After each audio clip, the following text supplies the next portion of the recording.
Hello दोस्तों। Pandemic के समय कुछ बैंकें मजबूत होके आई है और उसमें से एक बैंक है आईसीआईसीआई बैंक। उसके बारे में बात करेंगे, उसके शेयर प्राइस के बारे में बात करेंगे, किस हिसाब से उसने रिटर्न दिया है, इसके बिजनेस के बारे में बात करेंगे। और दोस्तों यहाँ हम आईसीआईसीआई बैंक की तो बात करेंगे, लेकिन आपको अगर बैंकिंग सेक्टर के बारे में भी कुछ जानना है तो बहुत सारी इंटरेस्टिंग इंफॉर्मेशन भी यहाँ पर इस वीडियो में मिलेगी दोस्तों। और लेटेस्ट टारगेट, अब क्वार्टर 3 के रिजल्ट अभी कुछ दिनों पहले ही आए हैं, उसके बाद क्या इन्वेस्टर सोच सकते हैं वो सब बात करेंगे। डेटा पर फोकस रहेगा और हर बार की तरह वैल्यू एंड लर्निंग, हमको पूरी उम्मीद है आप इस वीडियो से कुछ ना कुछ लेकर जाएंगे। देखिए, जो रीसेंट इन्वेस्टर्स हैं उनके लिए तो आईसीआईसीआई बैंक में बहुत ही अच्छा एक्सपीरियंस है। देखिए 320 रुपए के भी जो स्टॉक प्राइस, यहाँ जहां मैं जून जुलाई का महीना था, जहां मैं यहाँ ब्लैक कलर में हाईलाइट कर रहा हूँ, उसके हिसाब से आप देखें तो स्टॉक प्राइस तो ऑलमोस्ट डबल हो गया है। तो उनको तो 2x रिटर्न मिल गया है अगर आप बात करें पिछले 7-8 महीनों में ही। लेकिन जो पुराने इन्वेस्टर है उनका अगर आप देखें, जो इन्वेस्टमेंट एक्सपीरियंस जो है मिला जुला रहा है। ये देखिए 5 साल पहले ये स्टॉक 200 रुपए के आसपास था। हाँ, एक चीज हम बोल सकते हैं कि उनको भी 3x रिटर्न तो मिल ही चुका है। लेकिन एक जो जर्नी थी आईसीआईसीआई बैंक की, हम थोड़ी देर के बाद और बताएंगे कि ये एनपीए की परेशानी से बहुत ज्यादा जूझ रहा था। तो ये जो एनपीए की जो तकलीफें थी, कॉर्पोरेट बैंकिंग में जो स्ट्रेस था, तो उसको लेकर स्टॉक प्राइस बहुत ही लंबे समय तक बहुत ज्यादा ऊपर नहीं गया था। और अगर आप कंपेयर करते हैं दूसरी जो स्ट्रॉन्ग बैंक्स है, कोटक महिंद्रा बैंक हो गया या फिर एचडीएफसी बैंक हो गया, तो उनके स्टॉक प्राइस ने एक स्टीडी ग्रोथ दिखाया था, जो कि आईसीआईसीआई बैंक में वैसा नहीं देखने को मिल रहा था। लेकिन अब चीजें बदल रही हैं। क्या बदल रही है वो सब चीजें अब समझने की कोशिश करते हैं दोस्तों। सबसे पहले न्यूज देते हैं अमेरिका से। देखिए आईसीआईसीआई बैंक भारत में तो इसके लिस्टिंग है ही, ट्रेड होता ही है, आप खरीद बेच सकते हैं। लेकिन यूएस में भी ये लिस्टेड है। कुछ कंपनियां हैं जो यूएसए में भी लिस्टेड है, जैसे एचडीएफसी बैंक भी लिस्टेड है, इन्फोसिस भी लिस्टेड है। तो कुछ कंपनियां हैं जो भारत से बाहर भी लिस्टेड है। अब देखिए, एक बड़ा हेज फंड है, ग्रैंथम हेज फंड, उसने 13 गुना, जी हाँ 13% नहीं, 13 गुना अपना स्टेक जो है आईसीआईसीआई बैंक में बढ़ाया है जब उसके क्वार्टर 3 के रिजल्ट आए। ये देखिए, पहले 25,500 एडीआर थे, जो कि अब 3,26,000 एडीआर, मतलब इतने स्टॉक उन्होंने अभी इंक्रीज किए हुए हैं। अब यहाँ देखिए लोन ग्रोथ जहाँ हमको आईसीआईसीआई बैंक में मजबूत देखने को मिला है, रेवेन्यू ग्रोथ अच्छा देखने को मिला है, लोअर प्रोविजंस देखने मिले हैं।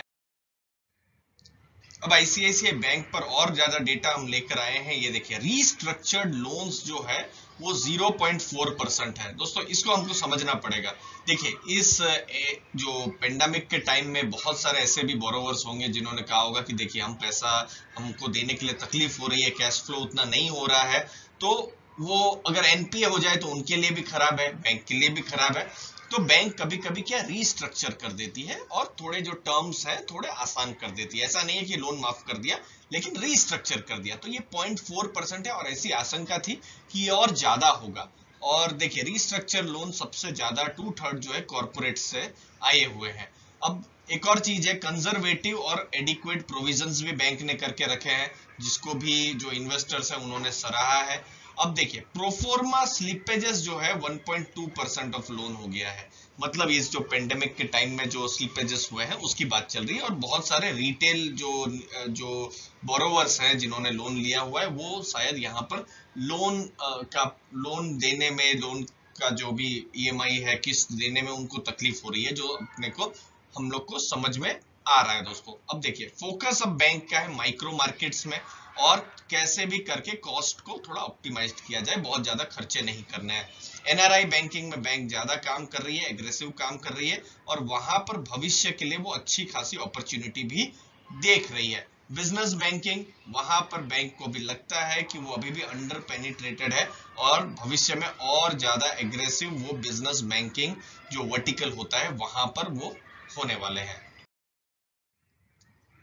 हम टारगेट में जाएं उससे पहले जो निवेशकों को बहुत जरूरी है जानना, वो है क्वार्टर 3 के रिजल्ट। अब देखिए अगर आप देखते हैं नेट प्रॉफिट तो 19% क्वार्टर 3 में बढ़ा है। अब ये हम पिछले 2019 वाले क्वार्टर जो है क्वार्टर 3 अक्टूबर नवंबर दिसंबर उसके साथ कंपेयर कर रहे हैं। सेम नेट इंटरेस्ट इनकम भी 16% बढ़ी है और इसको सराहा गया है दोस्तों। ऑपरेटिंग इनकम जो है 17% बढ़ी है, जो प्रीवियस ईयर जो था वो अभी हो गई है 8,802 करोड़ का।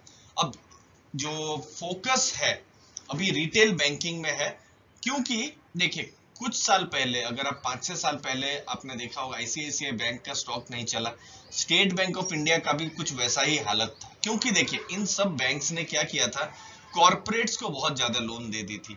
ऐसा नहीं है कॉरपोरेट को लोन देना कुछ गलत बात है, लेकिन बहुत सारे पैसे वापस नहीं आए और एक बहुत बड़ी एक एनपीए साइकिल थी जो हम न्यूज में सुनते रहते थे 2015-16 उस समय में बहुत ज्यादा न्यूज में सुना करते थे कि जो लोन है कॉरपोरेट्स की वो वापस नहीं आ रही है, और एक बहुत बड़ा एक पेन का जो पीरियड था, एनपीएस भी बढ़ गए थे, और ये same state bank of India के लिए भी लागू हो रहा था दोस्तों। लेकिन अब जो खराब है वो चीज हो चुकी है, ऐसा सबका मानना है। रिटेल में सबका फोकस है, जिस बैंक ने रिटेल में फोकस किया, जैसे एचडीएफसी बैंक है, कोटक महिंद्रा बैंक है, तो वो सब बैंक्स तो बची रह गई, उनको बहुत ज्यादा तकलीफें नहीं हुई थी।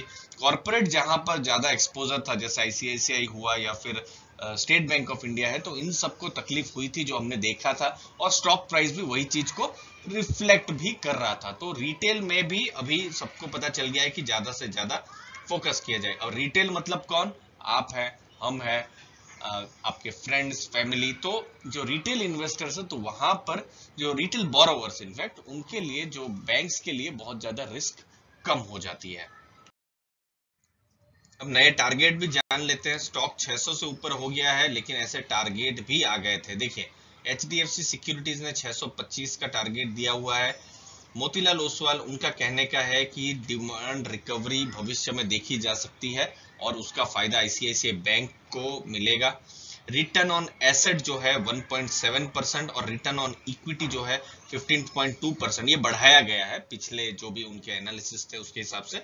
फाइनेंशियल ईयर 23 मतलब अगले साल जो 2022-23 है जो हो रहा है उसकी बात हो रही है।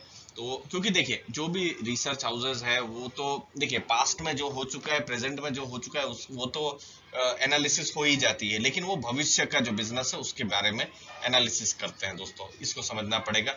सीएलएसए ने टारगेट 625 से बढ़ाकर 800 रुपए का कर दिया है। सबसे ज्यादा बुलिश सीएलएसए ही लग रहा है इन सबके, अगर आप कंपेयर करें तो 800 रुपए का टारगेट सीएलएसए के द्वारा दिया गया है। फिर देखिए प्राइस टू जो एवरेज जो एडजस्टेड बुक वैल्यू है, price to adjusted book value वो 1.6x की दी हुई है। ये किसने दिया है, यस सिक्योरिटीज ने दिया हुआ है। ये भी अगले साल के जो बात हो रही है, तो उसके हिसाब से अगर आप देखें तो उन्होंने 675 रुपए का टारगेट दिया हुआ है।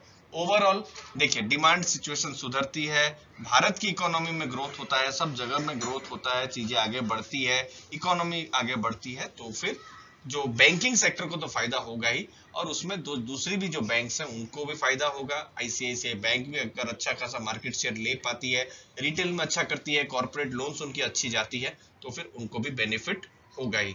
हमको क्वार्टर 4 का इंतजार रहेगा, देखना पड़ेगा कैसे एनपीए के ट्रेंड्स है, आपको भी देखना पड़ेगा दोस्तों, क्योंकि जो बैंकिंग शेयर है वहां पर सबसे बड़ा रिस्क है अभी आज की तारीख में कि एनपीए कितने हो रहे हैं, और वो क्वार्टर 4 में हमको और ज्यादा पता चलेगा।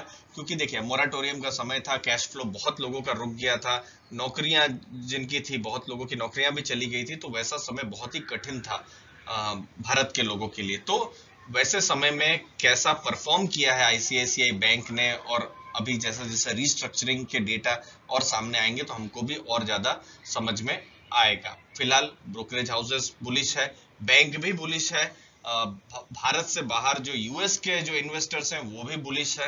तो फिलहाल ये सब चीजें हैं जो एज एन इन्वेस्टर हमको लगता है अभी जाननी चाहिए। नई चीजें आएंगी तो हम आपके साथ शेयर भी कर देंगे दोस्तों।